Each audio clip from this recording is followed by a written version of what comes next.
Conflict with Iran, where there is breaking news at this hour. First, the president said to be unhappy with the regime's latest ceasefire proposal, namely because it does not address Iran's nuclear program.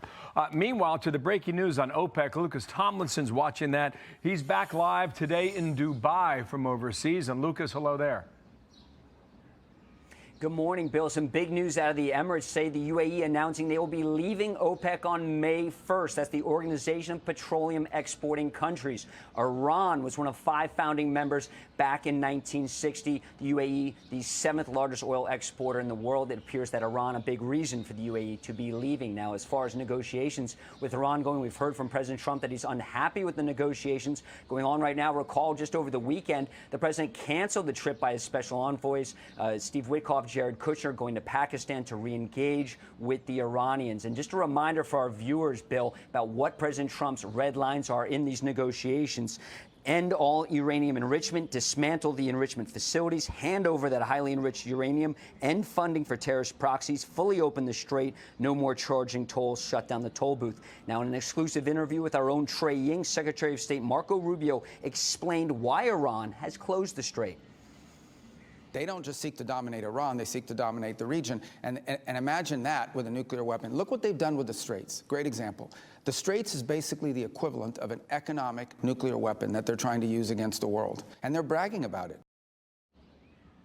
Now, while hundreds of ships remain at anchor stuck in the Persian Gulf behind me, the first LNG carrier, liquefied natural gas, recently transited the Strait of Hormuz since the war began 2 months ago. She left from a port here in the Emirates. Now, not only is the Gulf important to the world's energy industry, as we know and is documented, it's arguably more critical to the global fertilizer industry. 30% of the world's fertilizer trade passes through the Strait of Hormuz. Its closure has affected farmers across the world, including in the United States. And as the blockade is now more than 2 weeks old, Iran's storage tanks are nearing capacity, Bill. And analysts say it could be 1 to 3 weeks before Iran is forced to shut down oil production and perhaps cause permanent damage to its oil-producing industry. Certainly something the White House is watching closely, and hope is why it brings Iran back to the negotiating table. Okay, and we are too. Good to have you back in the region, Lucas Tomlinson in Dubai. Super complicated issues, guys. I mean, once, like, you know, this is not a one-dimensional thing. This is a very, very fluid. I mean, just listen to that last point that a lot of people aren't talking about. That once they can't export anymore, they have to shut down their facilities. These aren't light switches, guys. They don't just shut them down. There's a massive downstream effect to turning off the pumps. They can, like, ratchet it down, but once they get to the point where they don't have enough space to put any of this stuff anymore, they have to get it out there. They have to export it. They have to keep these things up and running. And as soon as they ratchet it down, you would hope and you would think that the people that get money from the facilities, the selling of the oil, would put pressure on the Iranian government to sit down, let's talk this out, let's work this through. Because, I mean, if all of us, you know, self-preservation is still a thing, no matter what anybody says. No one wants to, you know, shoot themselves. You know, some people do, but those typically are people that were, you know, kind of like brainwashed, or like the bottom rung of. There are no high level people in that are suicide bombers or stuff like that. They send people that are very low on the totem pole when it comes to things like that.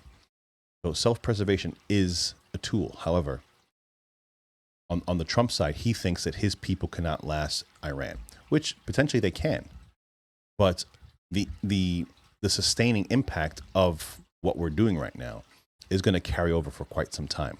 That's apparent. And then the question is, how can we recover? First of all, we shouldn't be there to begin with. That's my personal view. None of this stuff should be happening. That's my personal view. I don't see how Iran impacts me and my family where I live. I'm not seeing that. I see how gas prices, I see how inflation, I see how our economic situation is impacting me and my family. And that's how most people think. Most people don't look outside and see Iranians and say, hey, like, what are they doing here? Or we don't see, Iranian ships at the coastline, or we don't see Iranian airplanes overhead. And I know that's kind of, I'm just being a little tongue in cheek, but you understand what I'm saying. When it comes to a country that has a direct impact over myself and my family, America is the country. And so it would be nice for just America to get their affairs in order, to deal with what they need to deal with, to keep their nose in their business for a little while, so that we can help our country out, help ourselves out, help our citizens out, help our friends and family out. That's what I would like to see. So hopefully this all ends relatively soon. We can move on and get this thing rolling. Who knows what the political landscape is going to be going forward with this mess that we have on our hands. At this point, I don't even know if I care anymore, to be honest with you. My taxes have stayed the same. Nothing's really changed on my end. I mean, to be honest with you, if you take a step back and you look, like, how has my life gotten better since Trump took office?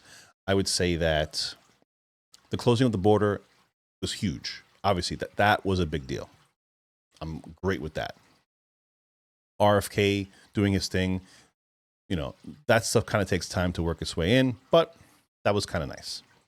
Deportations, they were a little messy, but they have to be messy. And they were messy purposefully because the liberal cities were not just turning over the illegals like they were during the Obama administration. When Obama was in office, they would just turn them over. No harm, no foul. Easy peasy.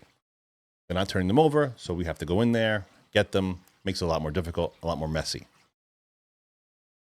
I'm not, I don't know about the tech bros that are taking over our country, but that was probably going to happen either way, no matter who was elected.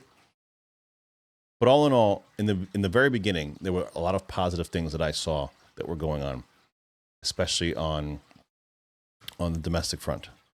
The production of liquid natural gas, like just getting we seemed like we were starting to get ourselves back in order. And this just, in my opinion, just threw us off the rails. And it has the potential of being it's already seems like it's very disastrous. It has the potential of being way, way worse. Like this is just the tip of the iceberg right now as to what this could potentially be. I mean, aside from an all-out world war, aside from complete economic destruction, global economic destruction. You're talking about massive amount of famines. The fertilizer alone, like, people don't understand, like, food in the next 6 to 8 months is going to be crazy expensive, especially the more this continues. I mean, if we get this thing open up and stuff starts flowing, but we're already at 2 months behind in the fertilizer supply out, and these things are seasonal. They need to, so now 2 months behind, that cake's already been baked. So that food is going to cost more down the road, no matter what, even if it opens up right now. The ramifications of this, we won't even know until it's just compounding right now. And that's the problem. It's not just like one day makes it one day worse. It's compound interest. Right, because those tankers are sitting there. These oil facilities are shutting down. Never mind what Iran, how they damaged other oil facilities and blew up other oil facilities out in the other countries surrounding them. This is going to be years of pain because of what we did right here. And hopefully we can outgrow it. Hopefully we can move on and we can be better. And we can end this as quickly as possible, because that's probably the most important thing. Obviously, Iran is feeling the squeeze. The high power, high level people in Iran, they're going to start to feel the squeeze also, money wise, and they know that. So hopefully that brings everybody to the table. We can talk this through, and we can all squash it. Guys, thank you so much for joining me. 6283 Talk is my channel on the X. Please subscribe to the channel. That's all I ask. Just subscribe. It costs you absolutely nothing, and you get to see me every now and again pop up in your feed. I'll see you in the next video, guys. Take care.